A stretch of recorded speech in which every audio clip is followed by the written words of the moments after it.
бүгдээрэнд нь өнөөдрийн мэндийг хүргэе. Тэгээд дандаа сайхан залуучууд байна. Миний нэр бол Тош Тондог. За Монгол улсын гавьяа живжигчин гэдэг цолтой. Тэгээд сүүлийн үед бол ганц хоёр бас цол нэмэгдээд байгаа. Эзэн Жингис хааны одон тулчихсан дууж явна. За тэгээд Монголын одоо хүн амтлаг бол Монголын бас соёлын элч болсон байгаа. За ер нь иймэрхүү шивдэ тийм ээ. За тэгээд дуучин муучин элдэн шалдууны та нар мэдхгүй хэлгээ дээ. За миний хажууд энэ нэг сайхан гялгарталгаатай залуу сууж байна. Халиун миний анд найз бид хоёр маш олон жил хамт үргэлж байгаа. Найзалж байгаа. Маш олон жил хамтарч ажиллаж байгаа. Ийм залуучууд хоёлаа залуучууд ч гэжтэй нэлээд настай хэцүү. Тэ. За тэгээ шууд ярианд оръё тийм ээ. Галын дэр гэдэг гэж байгаа юм чинь бүгдээрээ гоё бас суугаад би та нарт бас ойлгохтохоор өөрийнхөө хэмжээнд халиун бит хоёр бас өөрийнхөө бодж боловсруулсан юм. Өнөөдөр бол бит хоёр загсны уургатай би нэг загсны уурга аваад манай хүн нэг түмпэн аваад ирээ гэж уг нь ярьсан. Тэгээ хоёлаа мартчаа гараад ирсэн байна. Яагаад тэгэх болсон юм бэ гэдэг гол шалтгаан нь бол юу гэхээр загсны уурга за дэгээг гол руу шидээд юу орох, хизээ орох яаж одоо ямар загс гарч ирэхийг бол хинч мэдэхгүй, хинч таадаггүй. Гол нь тэнд маш их ухаан зардаг. Дээр нь маш их төвчээр шаарддаг юм зүйл. Яг энтэй ижилхэн амьдралд хүн өөрөө амьдралаас юмыг олж авъя гэвэл маш их ухаан, маш их төвчээр хэрэгтэй гэж би хамгийн түрүүнд хэлмээр байна л да. Дээр нь маш их одоо сонирхол, бүр маш их. Яагаад тэгэхээр альва зүйлийг хийхдээ хүн эхнээс нь ахуулаад дуустал нь юмыг бодож боловсруулдаг байх хэрэгтэй заавал. Халиун бит хоёр анх сонор студийг байгуулад ажилласнаас эхлүүлээд бодоод үзэх юм бол бит хоёр 2 жил бүтэн сууж сонор студийн төслийг боловсруулсан байдیں۔ Яг тэр үед бол мөнгөтэй компани ч гэдэг юм уу, бидрийг ивент тэтгэгч гэдэг юм уу, бидний одоо энэ байгаа хийсэн төслийг маань дэмжиж явуучих хүн байсан уу байгаагүй тэр үед. Тим компани ч байгаагүй. Бид хоёр жил хагас эртээ төслөө боловсруулад тэр үед интернет байгаагүй. Бид хоёр номон дээрээс тоног төхөөрөмжүүдээ олж одоо ямар тоног төхөөрөмж байна, юуг нь аваад хэрэглүүл дээрүүгээл ингээл бодоод хамгийн гол нь яг тэр үед Монголд дуу бичлэгийн институт гэхэлэр ганцхан радио байсан. Радиогийн одоо бичлэгний магнитон хоёрхан замаар бичдэг. Тэгээд бид хоёр 24 замаар бичдэг магнитоныг Монголд оруулж ирэх одоо энэ төслийг эхлүүлсэн гэж болно. Сонор гэдэг нэрийг анх өгөөд бид хоёр ингээд эхлүүлж ирсэн. За тэгээд мэдээж сонор студ бий болсноороо ямар илүү давуу тал үүссэн бэ гэж та нар бас бодож иж магадгүй. Сонор студ үүснээрээ Монголын урлаг буюу рок поп урлаг өөрөө өөрийн гэсэн альбомтой уран бүтээлчт нь тэр альбомоо дагаад өөрийн гэсэн бас одоо тоглолт хийдэг юм болж эхэлсэн. Тэрнээс өмнө бол тийм байгаагүй. Зөвхөн одоо кассетны магнитон дээр одоо Casio дээр тоглоод тэгээд тэр болохтойхон бичсэн фонограммаараа энэ тэнд очиж нэг тавг хоолоор одоо өөрийгөө худалддаг тийм ээ. Ийм л хэцүү үе байсан. Сонор студ нэгснээс хойшоо бол уран бүтээлчд өөрийн гэсэн альбом гаргадаг болсон. Альбом нь өөрийн гэсэн тухайн альбомныхаа нэртэй болсон. Тэр нэртэй альбомныхаа дараа бол гоё тоглолт хийдэг болж эхэлсэн.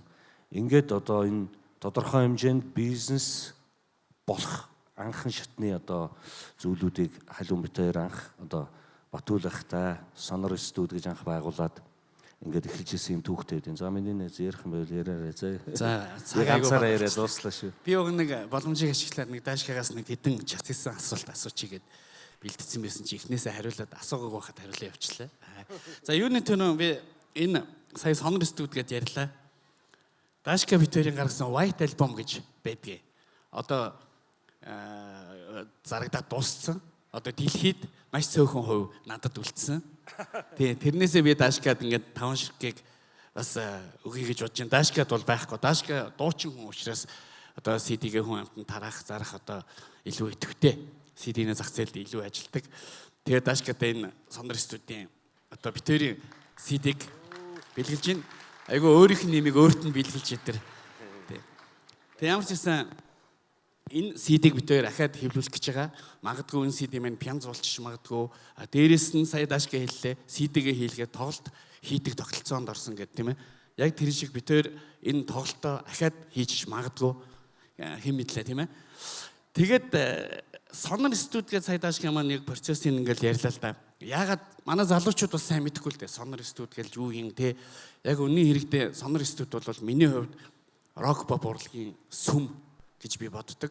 Яагаад тэгэхээр альва сүмд хүн ариусгах гэж ордог, амьдралаа дэнслэх гэж ордог тийм ээ. Хойч өмнөхөө бодох гэж ордог. Тийм учраас сонор студ руу уран бүтээлчд орохдоо хэн бэ гэдгийг мэдээд гардаг байсан. Би авьяастай мó эсвэл би авьяасгүй мó тийм маш олон уран бүтээлчд авьяастай. Ихэнх нь авьяастайгаа мэдэж гардаг байсан.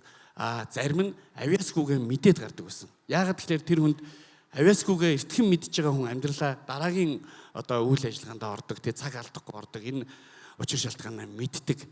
Тийм ариун газар байсан. Тухайн үед бол Монголын бүх уран бүтээлчид сонор студиэр дамжаад одоо хүн болоод гэх юм уу та гардаг байсан юм аа. Тэгээд Даашкагаас асуугаад яг нэг өгүүлбэрээр яг сонор студи яг чиний хувьд юу байсан бэ? Яг чиний хувьд.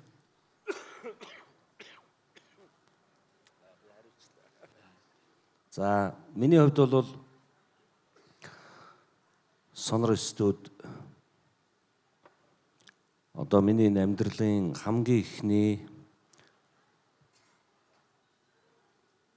амжилтын маань гараа байсан гэж хэлж болно тийм ээ. Амжилтын маань гараа.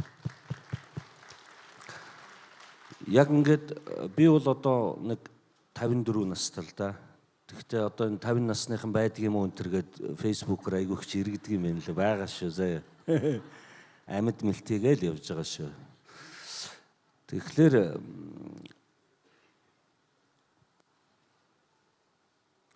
хүн ингээд амьдралдаа яг энэ өндөрлөг дээрээс ирээд ингээд эргүүлээд харахаар амьдрал айгүй богинохан байдаг юм байна. Залуучуудаа цаг хугацаа ямар их үнэтэй юм бэ гэж тэр үед өвгдөөц одоо аав ээж нар маань айгүйх ярьдаг байсан. Гэтэл яг тэр үед би бол хувьдаа ерөөсөө ойлгодгүй байсан. Тэр цаг хугацаа гэж яг юу яриад байгаа юм. Хангалттай л байна шүү дээ. Баталгаатай юм хийх юм байна гэдэргээл боддог. Үндэ яг ингээд эргээд харахаар энэ цаг хугацаатай өдийн насан дээр хүрээд ирэхлээр бүр уралдмаар санагддаг. Улам их юм хиймээр санагддаг. Дуусчих гээд байгаа юм шиг тийм ээ. Юмны хязгаарт ойртоод байгаа юм шиг. Тэгээд энийг л маш хурдан хийж дуусгамаар өшөө амжуулаагүй зүйлүүдэд амжуулахыг хүсмээр ийм л одоо их одоо цаг богинохан байт юм байна. Тийм болохоор залуучууд та бүхнийгээ би аль болохоор одооноос цаг хугацааг битгий алдаарай. Альва зүйлийг хийхдээ маш одоо ухаанаар хандаж, маш их судалгаан дээр үндэслэж юмыг хийгээсэй гэж би маш их хүсэж байна. Би түрүү хэлсэн одоо сонор студийг бит хоёр байгуулахын тулд жил хагас шахуу бит хоёр зөвхөн төслөө боловсруулахын тулд. Гэхдээ бит хоёрт сонин ямар төсөл байсан бэ гэхээр сонор гэдэг студийн төсөл байсан. Дээр нь автобус ваазны төсөл байсан.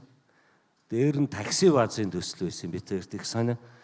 Хамгийн ихэнд Монголд одоо такси баазууд нэг хэсэг байгуулагдаад ажилласан да. Тэр такси баазыг бит хоёр хамгийн анх олж харсан байсан. Тэгээд энэ төсөл маань хэрэгжиж чадаагүй энэ хоёр төсөл маань тэгээд сонор студ гэдэг төсөл маань хэрэгжсэн. Эндээ бол одоо халуун бит хоёр бол маш их баяртай байдаг. Нийтдээ бит хоёр хамтраад одоо бараг 400 500-аас CD бичсэн байна. Зүгээр яг CD-гээрээ шүү. Дуугаар гээ тоолоод үзэх юм бол CD-ийн дороогүй дуугаараа тоолоод үзэх юм бол энэ асар их тоо гарч ирнэ. Тэгэхээр бид хоёр ямар хэмжээний ажлыг хийж, ямар цаг хугацааг ашигтай, үр дүнтэй өнгөрөөсөн бэ гэдг нь та бүхэнд ойлгож байгаа байх гэж бодож байна, тийм ээ. Тийм гол нь нөгөө уран бүтээлчдэд өөрсдөө үнэлэмжийн сонор студ олгосон. Жишээлбэл тийм ээ. Хүн мөнгө төлөөд одоо бизнесийн яг зарчим руу орж эхэлсэн байхгүй урлаг маань хүртэл хүн мөнгө төлөөд бичлэгээ хийлгэн мөнгө төлсөн юмыг эргүүлээд худалддаг зарчим үйлчилж эхэлсэн. Хуучин бол мөнгө төлөхгүй юмаа хийлгдэг байсан. Хийлгсэн юмаа үнгүүгээр цацдаг байсан. Асар том ялгаа өгөөз.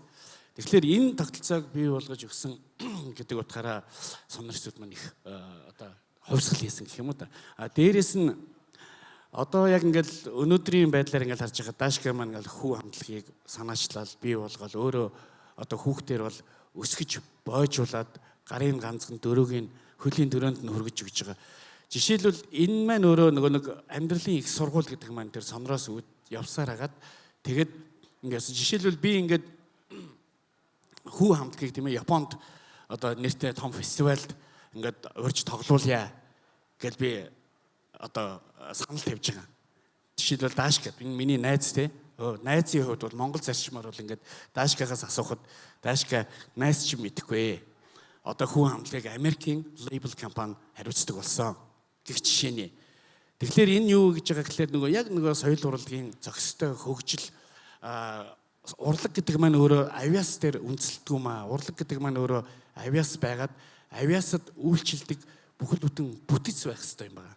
Тэр тайз, менежмент, санхүү, тэ бизнесийн төлөвлөгөө энэ төлөвлөгөөг одоохондоо гадны байгууллага хүү хамтлаг дээр хийж байгаа. Америкийн.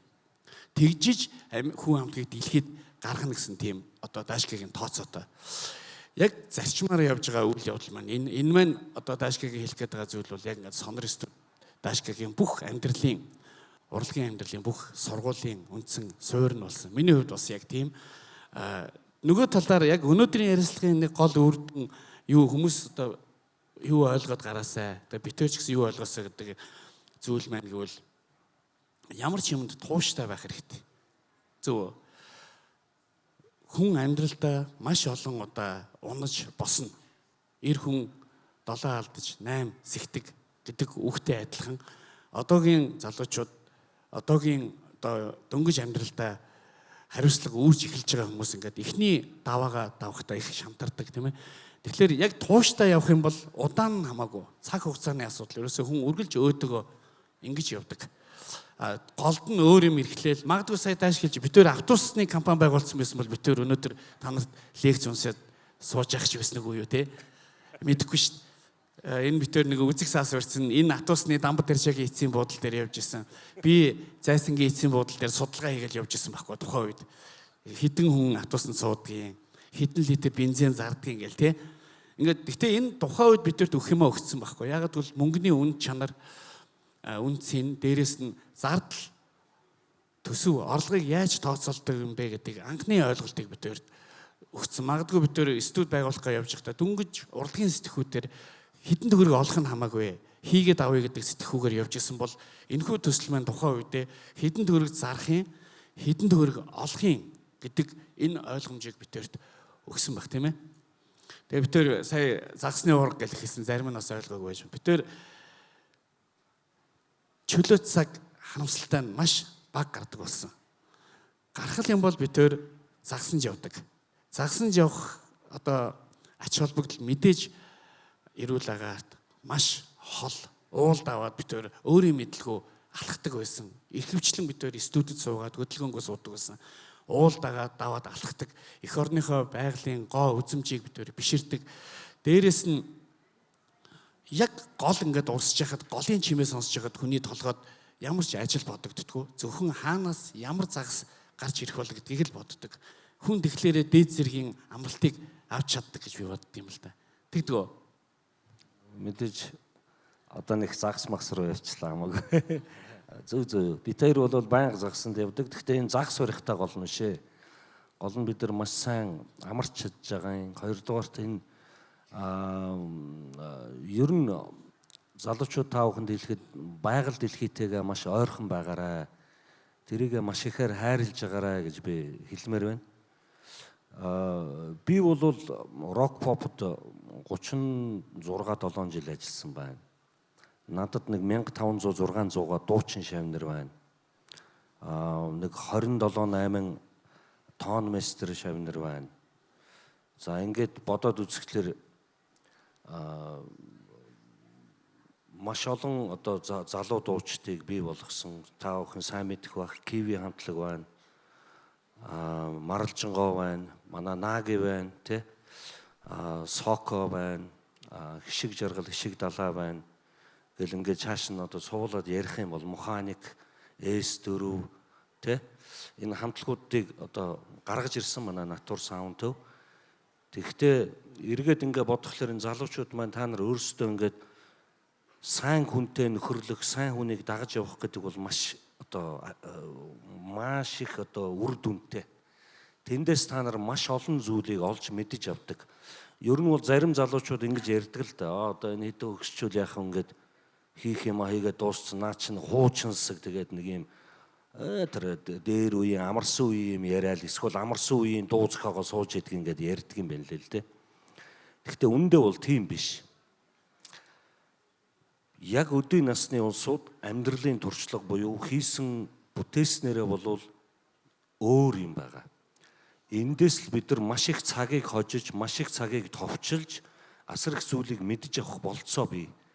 Тийм учраас нөгөө дэх үед бол ахмад настай улсуудаасаа тариа тарьдаг одоо ахмад настай хүнээсээ бол тариаг одоо яавал дээрөө гэл ингээл залуучууд айгүйх асуудаг тийм нэвтрүүлгүүч айгүйх явдаг байсан.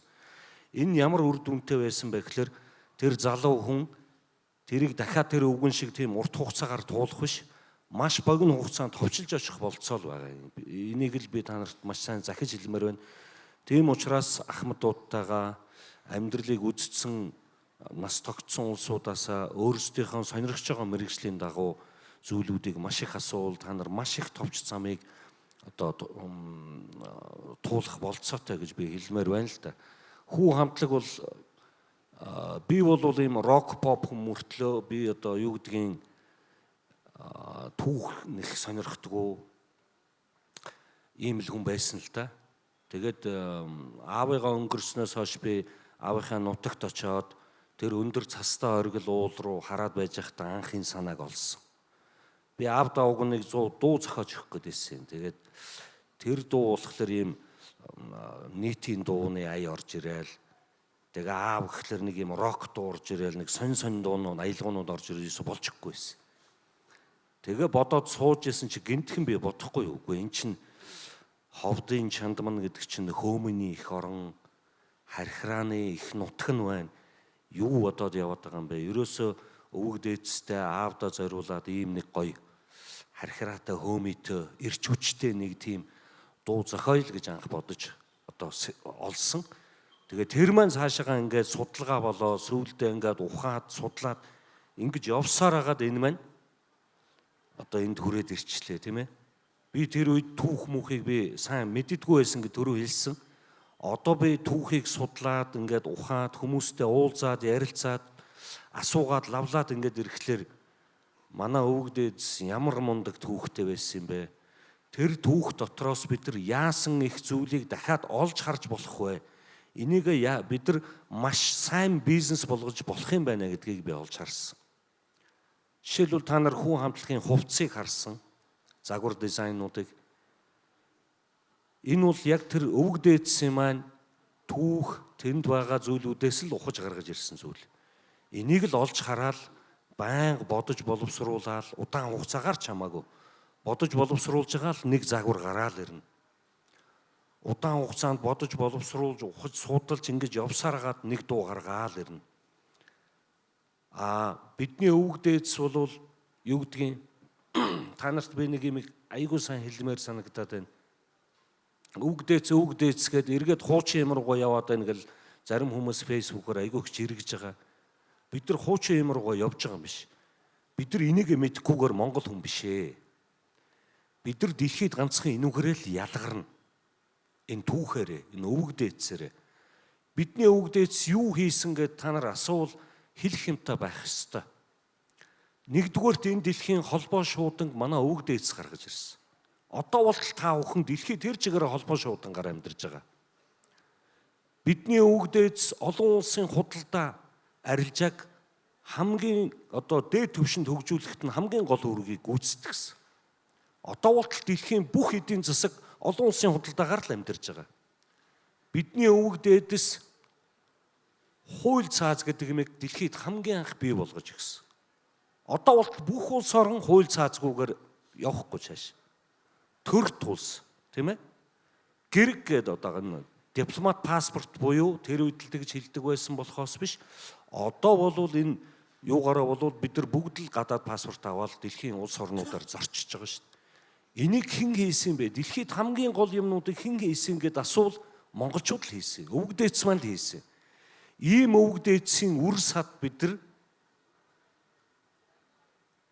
өшөө илүү хүчтэй, өшөө илүү ухаантай байх хэрэгтэй. Өшөө илүү ухаантай байх хэрэгтэй. Дайсан ухаантай байвч бид нар тэдрээс илүү ухаантай байх ёстой гэж манай нэг том настай өндөр настай хүн надад хэлсэн. Тийм учраас би тэр үед тэр үгийг их сайн ойлгоогүй. Одоо ингээд энэ зүйлийг хийгээд явж хахад, хүү хамтлагийг хийгээд явж хахад гадны улсууд илүү ухаантай байна. Гэхдээ бид нар илүү ухаантай байх ёстой байна гэдгийг би өдөр ирэх тусмал дандаа тэрийг ойлгож байгаа. Надад тааралдаад байна. Би илүү ухаантай байх ёстой байна. Илүү юмыг бодож боловсруулж идрээс дээр гарахаар сэтгэж хийжээж л би тийм ээ идрийн дээр гарах юм байна. Сая би Чингис хаан одон хүртэхдээ одонгоо авчгаад ард нь хэлсэн үг дотор Чингис хааны төрсөн өдөр болж байгаа шүү дээ. Энд Чингис хааны сургаал, Чингис хааны зарилгуудаас би дурдмаар санагдсан. Дурдмаар, бүр хэлмээр санагдсан байхгүй. Хүмүүс шагнал аваад яг хөө ерөнхийдөө баярлалаа, аав ээжтэй, ах дүү нартай баярлалаа, төрдөө баярлалаа гэж буучдаг. Тэгэхдээ эн чинь Чингис хааны төрсөн өдөр шүү дээ. Бид нар тэр хүний өвөг дээдсийнхаа тэр их оюун ухаан, тэр сургаалыг бид нар энэ цагт орол бид нар айлдаж явах хэрэгтэй гэдэг үндслэлээр би тэр ерөнхийлөгчөөс шагналаа гартчаад ард нь би тийм үг хэлчихсэн. Бэлэг сургаалаас нь уншижсэн. Тийм учраас бид маш олон улсууд энийг сонсоод уйлсан, зарим нь дотор нь айгүйх огшсон бусад хүмүүсийн хэлсэн үгнээс маш ондоо байсан гэдэг талаасаа бол маш сайхан үгийг хэлсэн. Тийм учраас би дотроо маш зөв зүйл хийсэн байна гэж би өөртөө итгэлтэй байгаа. Яагаад тэгэхээр өвөг дээдс маань эндээс та нар юмыг олж харъя ш. Би та нарт баталгаатай хэл. Сайн судлаад ухаад гаргаад ирвэл эндээс та нар хээ угалз, эндээс та нар дэлхийд байхгүй хосгүй янз бүрийн гоё бүтээлүүдийг гаргаж чадна гэж би харж байгаа. Тэгэхээр энэ зүйлээ дахиж ухаарай залуучуудаа. За тэгээ хайлуунда заа юу гэдэхгүй би ганцаараа яриад байна. Яар. Сайн яриад аа гэж. Нэг үгээр би сая тодорхойлмор санагдлаа. Хүү хамтлагийн энэ үйлсийг юу гэхээр зөвхөн урлаг биш соёлыг түгээгээд яваад байгаа юм байна. Түүхийг түгээгээд яваад байгаа юм байна, тийм ээ. Хүн зөвхөн тайзан дээр дуулж, хөгжиж, тийм ээ. Урлаг бүтээхээс гадна нийгэмд үзүүлж байгаа хувь нэмэр ахуй соёлыг л түгэж байгаа гэсэн үг шүү дээ. Монгол соёлыг. Яг хүү хамтлагийн зөвлөх продюсер маягаар би ажилласан шүү дээ. Хоёлаа яриад. Ерөнхийдөө бид нар ингээл эхнээсээ яриад явжсэн. Тэгээд би яг тухайн үед бодож исэн байхгүй юу? Бид нар ямар гоё юм бэ? Ямар гоё мэрэгжилтэй юм бэ? Бид нар хин нэгний бүтээсэн имийг авч ингэж цаашаа хөгжүүлээгүй цоо шинээр энэ хүний түүх, уламжлал, өвөг дээдсийн ухаан дээр үндэслэн цоо шин бүтээгдэхүүнийг бий болгож байна. Энэ бүтээгдэхүүнийг харин дэлхийд даяар яаж түгээх үү гэдэг аргачлалаа эхнээсээ бас тухайн үед бас бодж л байсан, тийм ээ. Тэгэхээр яг нэг үгээр хэлэхэд бид хоёр ч гэсэн бид нар манай рок попын үргэлж ярьдаг байсан л та хэдэн жилийн өмнө. Монгол уран бүтээлчид монгол хэлээр дуулаад хизээч дэлхийд гарч ирж чадахгүй. хүн болгон тэгж боддог байсан, ярьдаг байсан. Гэтэл хүү хамтлаг маань монгол хэлээр дуулаад бүр эртний үг үсэг тийм ээ санаа ороод тэрийгэ дэлхийд таниулаад одоо хүү хамтлагаар дамжуулаад дэлхий хамгийн том гавьяа нь Монголыг судалж эхэлж байгаа байхгүй. Энэ юу дуулаад байгаа? Энэ ямар улс юм бэ те? Монгол гэж бараг мэддгүү байсан бол Монгол биелгээ хийж сурж гин. Монгол хувцас өмсөж сурж гин. Энэ бол аюу том асар том гавьяа. Нөгөө талаар нөгөө хүнүү рок урсгал гэж ярьж байгаа. Альва рок, альва урсгал маань тэр урсгал дээр үндэслээд дараагийн уран бүтээлүүд яаж гарах уу гэдэг дээрээсээ биелэлээ олдог. Жишээлбэл жишээлбэл Дашкад тийм ээ хүнүү рок урсгалаар дараагийн хамтлагуудыг гаргах айгүй олон төлөвлөгөө байж магадгүй. Бид нар Дашка бид нар ярилцааг байгаа тийм ээ. Тэгэхээр мэдээж энэ дараагийн маш том төлөвлөгөөнүүд байгаа. Уран бүтээлч хүний уран бүтээлийн нас их зарим нь богино гэж ярьдаг. Хүний настай харьцуулахад. Гэтэл уран бүтээлийн нэг хэн жилийн дотор ямар асар их юм бүтээж болдгийм бэ гэдгийг манай найз дэлхийд даяар харуулж байна л да. Жил хагасын өмнө студид бичлэгээ бид нар сонсоод энийг яаж хийх вэ? Энийг дууралтыг яаж гоё болгох вэ? Тэ? Юун дэлхий эзлэх. Тийм л юм жил хагасын өмнө яриад сууж исэн байхгүй юу? Тийм биз дээ. Гэтэл жил хагасын дараа дэлхийд өөрсдөө харуулсан тэ та нарт лекц уншсан сургаал айлтсан дээр сууж шít. Тэ? Тэгэхээр энэ уран бүтээлийн нас гэдэг маань өөрөөр хэлбэл уран бүтээлийн нэг жил хүний амьдралын ерөөсө 20 жилдээ тэнцэх хэмжээний тийм харьцаагаар явдаг юм байна. Тэгэхээр би ахаад Дашкатай баяр хүргэмээр байна. Үнэхээр том зүйл бүтээлээ. Бас нэг юм байгаа. Шоу, бизнес. Энэ хоёр үг тусдаа яваад исэн байхгүй юу? Монголд шоу гэхээр л аюугаа шоу үзүүлэн дуулна. Тайсны тоглолт. Энийг бизнес болгодог тогтолцоо хэрэгтэй. Энийг яаж бий болгох вэ? Энэ маань өөрөөр төрийн бүтээний эхлэлээр сонор студ гэж өглөөд ядгийн тэндээс эхлэлтэй. Гэхдээ дэлхийд даяар шоу бизнес гэдэг энэ хоёр үг чинь нийлээд нэлээд хугацааг эзэлсэн дэлхийн топ 5 бизнесийн нэг болсон байгаа. Та нар анзаарж байгаа. Rolling Stones хамтлаг тий. Дэлхийд хэдэн 100 сая доллар энэ хамтлагийн нэр дээр эргэлдэж байна. Michael Jackson тий. Хичнээн тэр бумаараа эргэлдэж байна тий.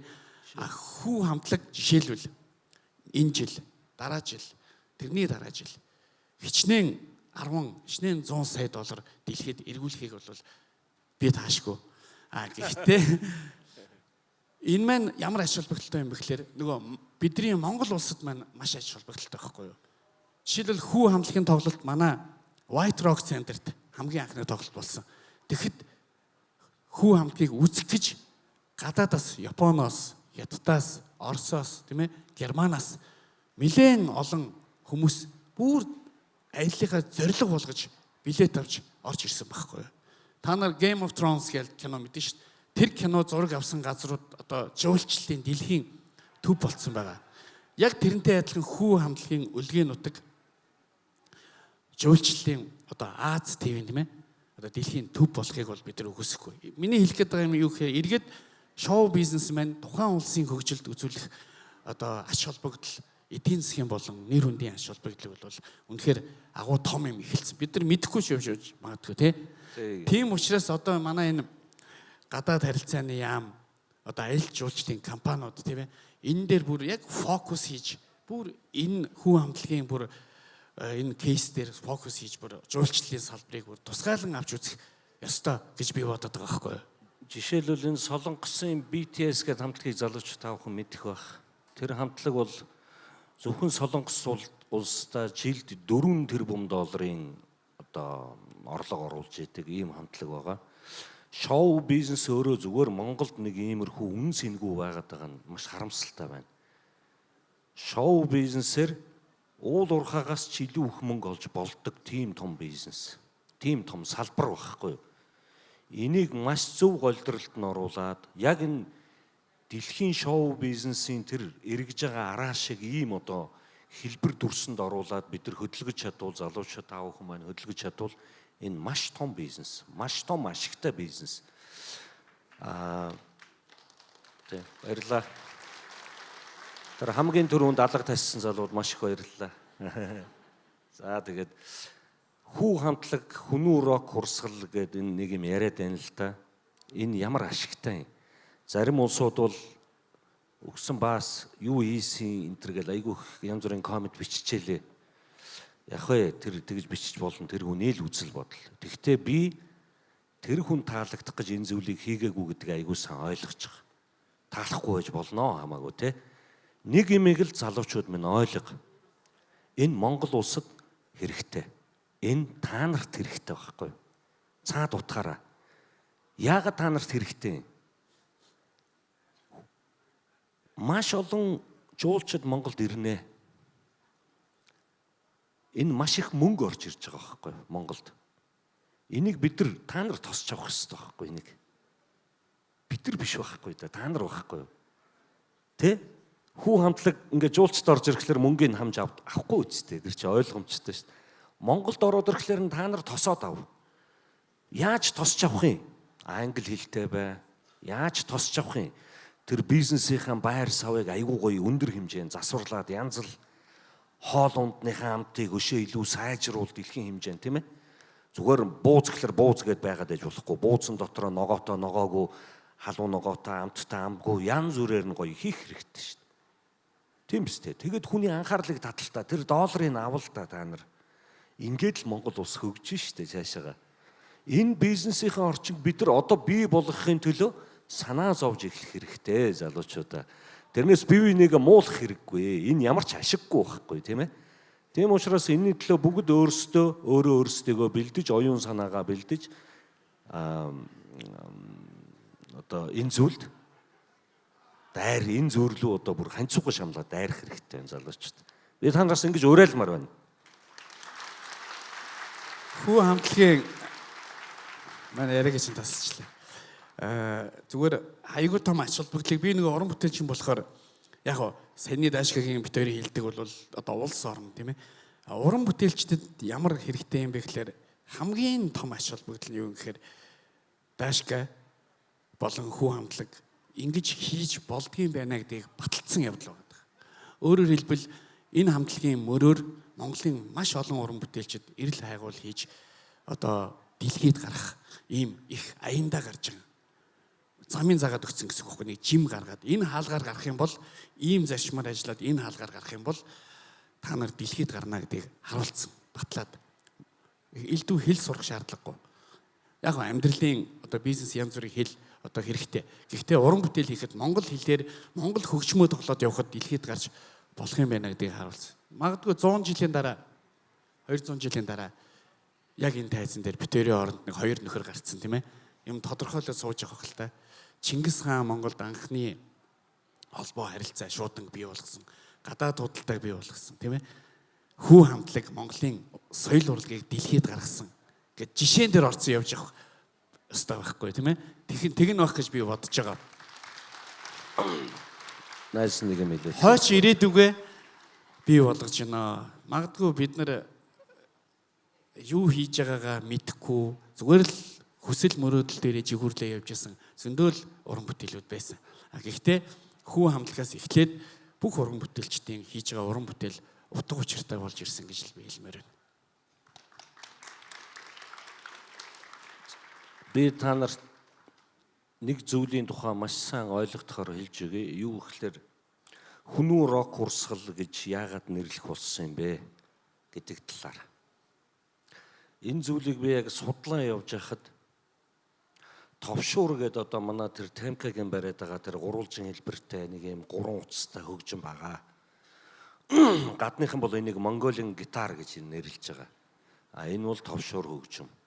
Товшуур хөгжим хизээ үүссэн бэ гэд ингээд судлаад үзэхлээр хүнүү үед үүссэн байна. Хуурнаас өмнө хуур байгаагүй. Тэгэхэд тэр үед тэр хөгжим хоёр утастай байсан болж таарж байгаа. ямар хөгөөр хөглөдөг байсан бэ гэж би бодоод үзэхгүй юу. Ерөөсөө л кварт, квинт гэдэг одоо бидний яриад байгаа энэ хөгжмийн рок гол хоёр хөгөөр нь тэр хөгжмийг хөглөдөг байжээ. Хөглөдөг байжээ. Рок хөгөр шүү. Тэгэхээр хүнүү үед рок хөгийг монголчууд гаргацсан байжээ. Монголчууд рокийг зохиосон байна гэдэг ингээд ийм үндэслэл гараад ирэхгүй юу? Ойлгож байна уу? Тэгтэл хархираа гэдэг дуулалт байна, шахаа гэдэг дуулалт байна. Энэ дуулалтууд нь өөрөө рокийн дуулалтын бүр их үндэс нь энэ байхгүй юу? Бүр техникээр бүр одоо дуулж байгаа рокийн дуулалтын их үндэс нь хархираа шахаа хоёр. Тэгэхээр манай монголчууд, манай өвөг дээдс ямар мундаг улсууд байсан бэ гэдгийг би түрүүн хэлсэн дээ. Би шүтээд байна өвөг дээдсээ гэж. Яг л ийм байхгүй юу? Судлаад ирэхлээр л гарч ирээл энэ өөрөө. Дэлхийн рокыг Монгол зохиосон байж. Та нар ингээд бодох хэрэгтэй үсттэй. Зарим улсууд бол энэ рок биш ээ гэж хэлж байна. Гэхдээ энэ рок байхгүй да. Тийш үү? Тийм ээ? Тийм учраас л хүнүү рок гэдэг хүнүү гэдэг нэрийг өгөх нь зөв юм байна гэж би ойлгосон. Хамгийн дээр үеэсээ эхлүүлээд хамгийн цаад үеэс нь эхлүүлээд нэрийг өгсөн зөв юм байна. Монгол рок, шаман рок янз бүрийн нэр өгж болно л доо. Тэгээ Чингис рок энэ төр гэл. Гэхдээ хүнүү рок гэдэг бол товшуур тэнд үүссэн учраас тэр нэрийг өгсөн. Яагаад урсгал болгож гаргаж ирэх гээд байгаа юм? Энэ бас бидэрт хэрэгтэй. Яагаад гэвэл дэлхийн рок урсгал дотор Монгол нэг тийм рок урсгал нэр бүр тусдаа нэг юм урсгал болоод байж ах ёстой гэдэг үүднээс л би хийж байгаа. Тийм ээ? Хүү хамтлаг 5 жил, 10 жил, 20 жил тоглоод ингээд дуусчихна л та. Хүнүү рок урсгал үлдчих юм тэнд. Дэлхийд үлдчих байхгүй юу? Маш олон зуун жилээр яригдана. Маш олон орны улсууд хүнүү рок урсгалаар тоглохыг хүсдэг болж эхэлнэ одоо. Энэ яг бидэрт бас хэрэгтэй. Хөөми хархирааг Монголд ирж тэд нар сурна. Энд багш нар анги танхимуд бий болох ёстой. Маш гоё хууруудыг эндээс хийлгэж аваад явахыг хүснэ. Маш том орчин үеийн урлангууд бий болох ёстой. Тийм үү? Маш гоё загварлаг хувцсуудыг, Монгол стилийн загварлаг хувцсуудыг тэд нар тайзан дээр өмсөхийг хүснэ. Хүнүү рокоор тоглож байгаа юм чинь. Бас л Монголоос авна энийг. Бид энэнд бэлэн байх ёстой. Бид энийг одооноос судлаад, одооноос энэ зүйл рүү анхаарлаа хандуулад энийг мөнгө болгох ёстой. Энийг бизнес болгох ёстой. Энэ чиглэлээрээ бид нар Монгол улсаа дэлхийд мандуулж чаднаа гэж би хэлмээр байна залуучуудаа. Баярлалаа. За. Одоо нөгөө сургаал айлддаг юу эхэлж байгаа шиг юм. За би нэг сургаал айлтчих гэлээ.